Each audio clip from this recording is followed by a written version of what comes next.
Hey, there are some books you read once and move on from, and then there are books that quietly stay inside your mind for a very long time. And honestly, Versology from Inches to Infinite felt exactly like that to me. When I first started this book, I thought this would be a simple poetry collection with short poems and minimal writing. But as I kept turning the pages, I slowly realized this book is not just about poetry, it is about life itself.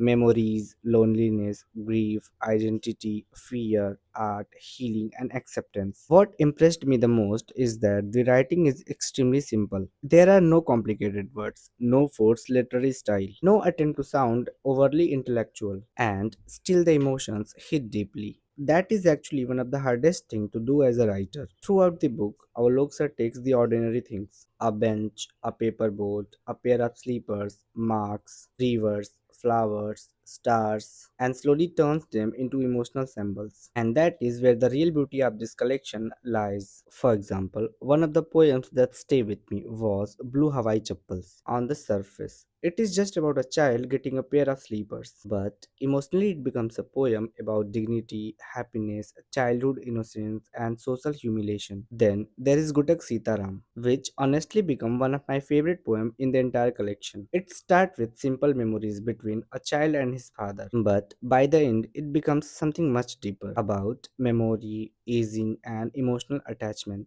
Another thing I appreciated about this book is how naturally it moves between different emotions and themes. Some poems are peaceful and reflective, some are deeply heartbreaking, some are philosophical, and some are genuinely uncomfortable because they deal with violence, identity, fear, emotional neglect, and grief. Poems like Family Man, Wedding Horse, Click, and Gaza Gazing shows how violence affects ordinary human beings. And what I loved is that the author never becomes preachy. He simply presents situations honestly and allowed the reader to feel discomfort naturally. The grief related poems in this collection were also incredibly powerful, especially ICU. The poem honestly felt emotionally nagged. No dramatic returns, no heavy metaphors, just helplessness, guilt, love, and pain. And then there are poems about loneliness and emotional invisibility like Umachi, which generally broke my heart while reading. One of the strongest thing about Versology is that it understands quiet emotions, no cinematic emotions, no exaggerated emotions, but the silent emotions people carry privately for years. But the philosophical side of the book also impressed me a lot through rivers, oceans, stars, clouds, and journeys.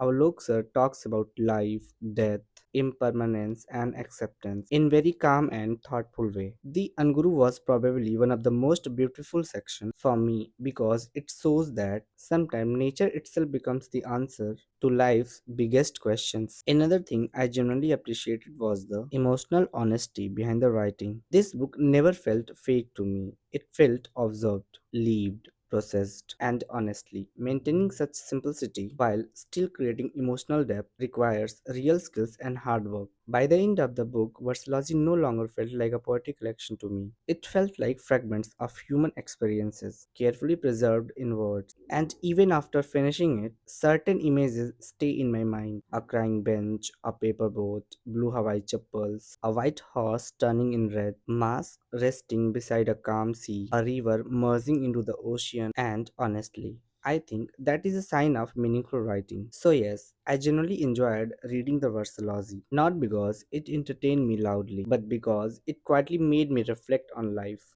And books that can do that are rare. Thank you, Aloksa, for writing something so thoughtful, emotional, and deeply human. And if you enjoy reflective poetry, philosophical writing, emotional storytelling, and books that quietly stay with you long after reading them, then I genuinely think Versalogy is worth reading. Go and grab this book, Versalogy, From Inches to Infinite by Avalok. Thank you.